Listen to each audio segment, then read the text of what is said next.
So hello and welcome to বংপিন পিস, আবার একটা ইন্ডিয়ান ফুটবলের ভিডিওতে প্রত্যেককে ওয়েলকাম। বেশ কিছু ইম্পর্টেন্ট আপডেট রয়েছে, ডিসকাশন রয়েছে, একদম কংক্রিট আপডেট দেওয়ার রয়েছে। শুরু করব ভিডিওটা, কিন্তু শুরুতে যেটা বলার রয়েছে যে আগামীকাল কিন্তু হোলি। তো প্রত্যেককে হ্যাপি হোলি, প্রত্যেককে দোল পূর্ণিমার শুভেচ্ছা। বসন্ত উৎসবের এই দিনটা ফাটিয়ে এনজয় করো। কিন্তু এই দিনটা শুভ দিনটার আগে একটা বড় সুখবর কিন্তু ইস্টবেঙ্গল সমর্থকদের জন্য এসে গেছে। অলরেডি তোমরা জানো, কমিউনিটি ট্যাবে শেয়ার করেছি, বাকি সমস্ত বড় বড় মিডিয়া প্ল্যাটফর্মে অলরেডি কভার্ড হয়ে গেছে। ডিটেলস শেয়ার করব, কিন্তু তার সাথে আরও কিছু বিষয় রয়েছে। হ্যাঁ, থাম্বনেলে যা রয়েছে তার সাথে আরও কিছু এক্সট্রা ব্যাপার রয়েছে, যার মধ্যে প্রথমটা হচ্ছে ইন্ডিয়ান উইমেন্স লিগ। সেখানে আমরা নতুন চ্যাম্পিয়ন পেয়েছি, ওড়িশা এফসি। তারা কিন্তু লাস্ট দিনে চ্যাম্পিয়ন হয়েছে। গোকুলাম কেরালার কাছেও চ্যাম্পিয়ন হওয়ার চান্স ছিল, কিন্তু ওড়িশার কাছে চান্স অনেক বেটার জায়গাতে ছিল, এবং তারা লাস্ট ম্যাচটা জিতেছে। সেখান থেকে পয়েন্ট কালেক্ট করে চ্যাম্পিয়ন হয়ে গেছে। গোকুলাম কেরালা তারা রানার্স আপ হয়েছে। কন্টিনিউয়াসলি গোকুলাম কেরালার একটা রাজত্ব চলছিল, এখনও খুব শেষ হয়েছে বলবো না, কিন্তু হ্যাঁ, ওড়িশা এফসি সেই রাজত্বে কিছুটা ভাগ বসাতে এলো। নেক্সট অবশ্যই বলবো ন্যাশনাল টিমের কথা। পরশু দিনকে ম্যাচ রয়েছে, যে ম্যাচের দিকে আমরা তাকিয়ে রয়েছি, সেই ম্যাচ সুনীল ছেত্রীর 150তম ম্যাচ হতে যাচ্ছে, এবং সেই দিনকে এএফএফ এর তরফ থেকে আলাদা করে সুনীল ছেত্রীকে সংবর্ধনা দেওয়া হবে। এবং সুনীল ছেত্রীও কোথাও বারবার এটা জানিয়েছে ইন্টারভিউর মাধ্যমে যে আমি ওই দিনটাকে মেমোরেবল করে রাখতে চাই। অবশ্যই 150তম ম্যাচ রয়েছে, এবং অবশ্যই সেই দিনকে আমাদের একটা মাস্ট উইন ভাইটাল ম্যাচ রয়েছে, এবং ওই ম্যাচটা আমি গোল করে জিতিয়ে প্লেয়ারদেরকে উৎসর্গ করতে চাই 150তম ম্যাচটা। এবং এর আগে এরকম হয়েছে যে 25, 50, 75, 100, 125 এই ধরনের যখন মাইলস্টোনের ম্যাচ সুনীল ছেত্রী খেলেছে, সেই সমস্ত ম্যাচে কিন্তু সুনীল ছেত্রীর গোল রয়েছে।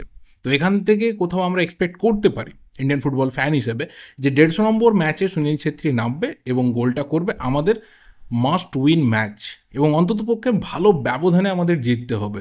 তো দেখা যাক বাকি যে প্লেয়াররা রয়েছে তাদের কন্ট্রিবিউশন কতটা থাকে, কারণ যে 21 তারিখের ম্যাচ আমরা দেখেছিলাম, অফিসিয়ালি 22 তারিখে হয়েছিল, সেই ম্যাচে কিন্তু প্লেয়ারদের যে একটা খিদে, সেই খিদেটা আমরা মাঠের মধ্যে খুব কম দেখেছিলাম।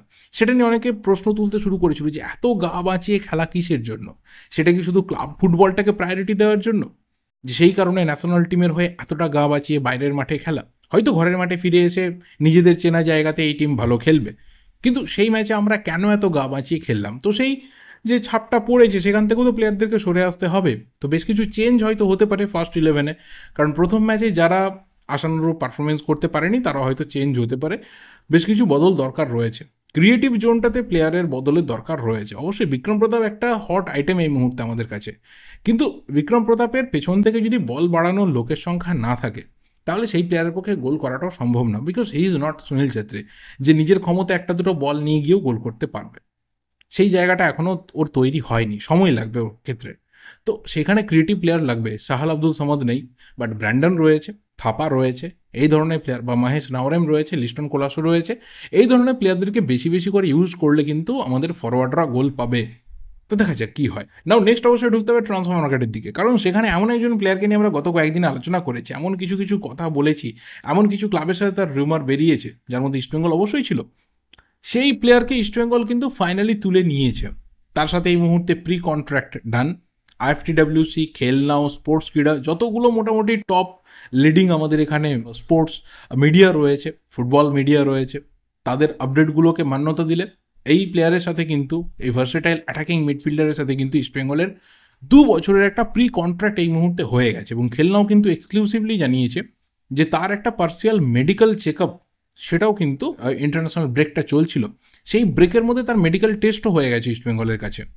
তো এখানে ধরে নেওয়া যেতে পারে যে এই প্লেয়ারটা ইস্টবেঙ্গলে আসছে। এবং গত কয়েকদিনে তাকে নিয়ে বেশ কিছু ক্লাবের রুমার ছিল, এবং কয়েক সপ্তাহ আগে তাকে নিয়ে যখন আমি ভিডিও বানিয়েছিলাম, সেই দিনকে আমি বলেছিলাম যে এই প্লেয়ারটা বেশ কিছু ক্লাবকে অ্যাট্রাক্ট করতে পারে, তার মধ্যে অবশ্যই টপ ক্লাব কিছু থাকবে। এবং আমি সেদিনকে ইস্টবেঙ্গলের কথা বলিনি, আমাকে অনেকে বলেছিল ইস্টবেঙ্গলের কথা বললে না কেন। আমি ইস্টবেঙ্গলের কথা বলিনি এই কারণে, কারণ ওই একই পজিশনে ইস্টবেঙ্গলের টার্গেটে আরও বেটার প্লেয়ার ছিল, বাট তাকে পাওয়ার ক্ষেত্রে বা তাকে মুভ করানোর ক্ষেত্রে বেশ কিছু টানাপোড়েন এখনও বাকি রয়েছে। এত ইজিলি সেই প্লেয়ার সেই ক্লাব থেকে অন্য ক্লাবে মুভ হবে না, সময় লাগবে। সেই যে সময়টা রয়েছে বা সেই যে রিস্কটা রয়েছে, সেটা কার্লোস কুয়াদ্রা তিনি নিতে চাননি। তিনি ইকুইভ্যালেন্ট বা এই মুহূর্তে তার থেকেও বেটার পারফর্মিং একজন অ্যাটাকিং মিডফিল্ডারকে তিনি টিমে নিয়ে আসার জন্য ইস্টবেঙ্গল ম্যানেজমেন্টকে জানান। ইস্টবেঙ্গল ম্যানেজমেন্ট সেখানে ঢোকে এবং বেশ কিছু ক্লাবকে অফিসিয়ালি বিট করে ইস্টবেঙ্গল ফাইনালি এই সিগনেচারটাকে সিল করে।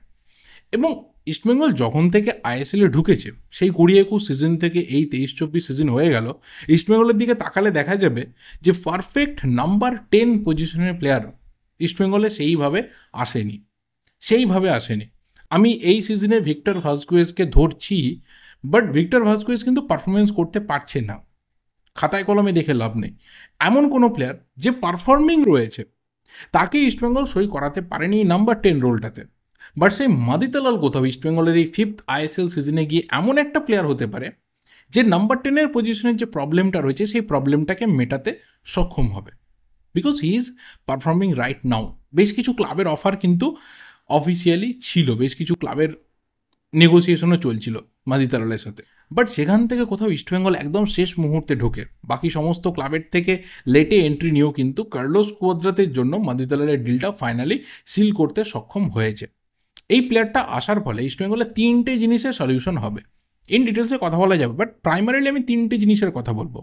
1 নম্বর হচ্ছে ডিফেন্স এবং ফরওয়ার্ড, এর মাঝখানে যে একটা প্রপার লিঙ্ক আপ, সেই লিঙ্ক আপে যে দুজন প্লেয়ারকে ভীষণভাবে ইস্টবেঙ্গলের দরকার রয়েছে সেই দুজন প্লেয়ার কিন্তু সাউল ক্রিস্পো অ্যান্ড মাদিতালাল হতে পারে। মাদিতালাল কিন্তু যতটা ওপরে উঠে খেলে ততটা নিচে নেমে এসে কিন্তু ডিফেন্সকে হেল্পও করে, এবং যখন পেছনে সাউল ক্রিস্পোর মতো প্লেয়ার থাকবে, মনে করে দেখো যে পাঞ্জাব এফসিতে কিন্তু সেই ধরনের প্লেয়ার নেই, ওকে খেলতে হয় জর্ডান বা গিল আর লুকা ম্যাচকিনের সাথে, মাঝমাঠে কিন্তু ওকে অনেকটা ওয়ার্কলোড নিতে হয়। সেটা ইস্টবেঙ্গলে এসে কিন্তু 50-50 ভাগ হয়ে যাবে। এটা ইস্টবেঙ্গলের জন্য ভীষণভাবে বড় দরকার ছিল। সেকেন্ড জিনিস হচ্ছে যে ফরওয়ার্ড বল পাবে তবে ফরওয়ার্ড গোল করবে, সেই ফরওয়ার্ডকে গোল করানোর মতো একজন ক্রিয়েটিভ মিডফিল্ডার এমন দরকার যে ডিফেন্স ছাড়া পাস বাড়াতে পারে, যে কোথাও স্ক্রিন করতে পারে। এই জায়গাটা মাদিতালাল ফুলফিল করবে। অ্যান্ড থার্ড জিনিস হচ্ছে ওর এজটা, হি ইজ জাস্ট 26+। তো ওকে যদি 2 বছরের জন্য আপাতত নেয়, ওর যে পিক টাইমটা রয়েছে সেই পিক টাইমটা কিন্তু ইস্টবেঙ্গলকেও ডেলিভার করতে পারবে, ও ইস্টবেঙ্গলকে দিতে পারবে।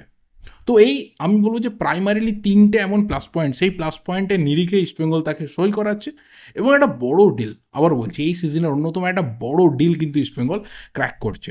অবশ্যই পাঞ্জাব এফসিও কিন্তু চেয়েছিল একটা লুক্রেটিভ অফার দিয়ে তার সাথে কন্ট্রাক্ট এক্সটেন্ড করতে, বাট হয়তো ইস্টবেঙ্গলের যে অফারটা রয়েছে, স্যালারি অফারটা রয়েছে, সেটা মাচ বেটার, সেই কারণে কোথাও ইস্টবেঙ্গলের অফারে সে অ্যাট্রাক্ট হয়েছে।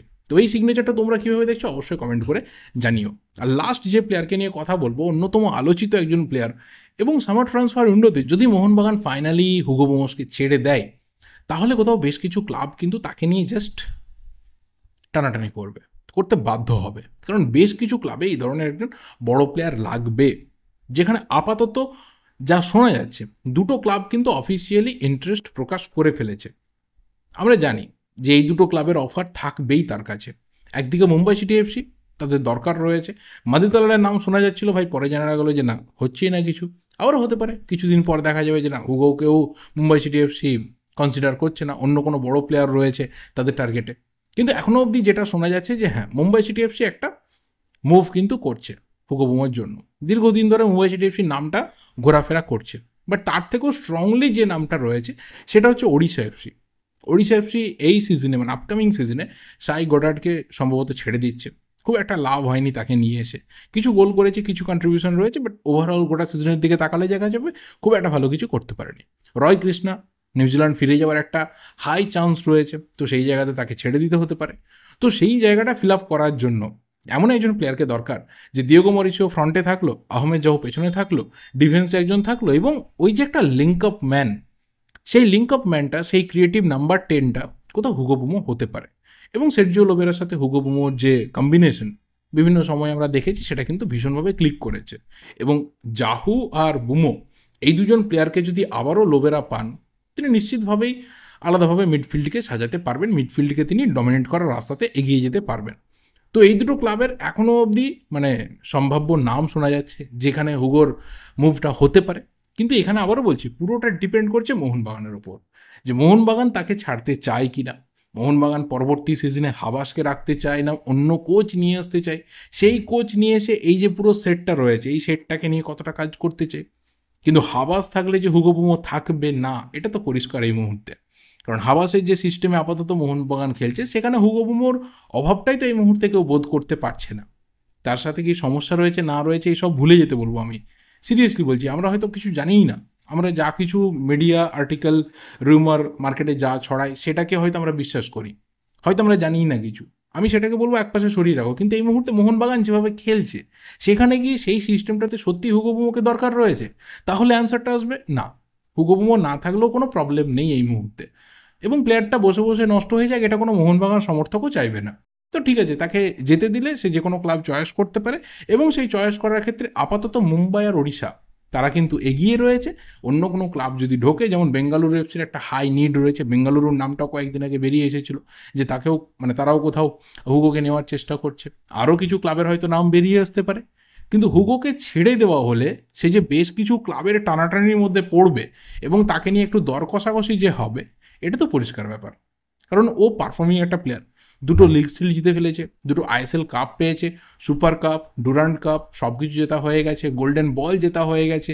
অল্প বয়সের মধ্যে আইএসএলে যা কিছু করার, গোল করা, অ্যাসিস্ট করা, টিমের অন্যতম সেরা প্লেয়ার হওয়া, লিগের সেরা প্লেয়ার হওয়া, সব কিছু কিন্তু ওর হয়ে গেছে। তো নতুন করে ওর আর আইএসএলকে দেওয়ার কিছু নেই।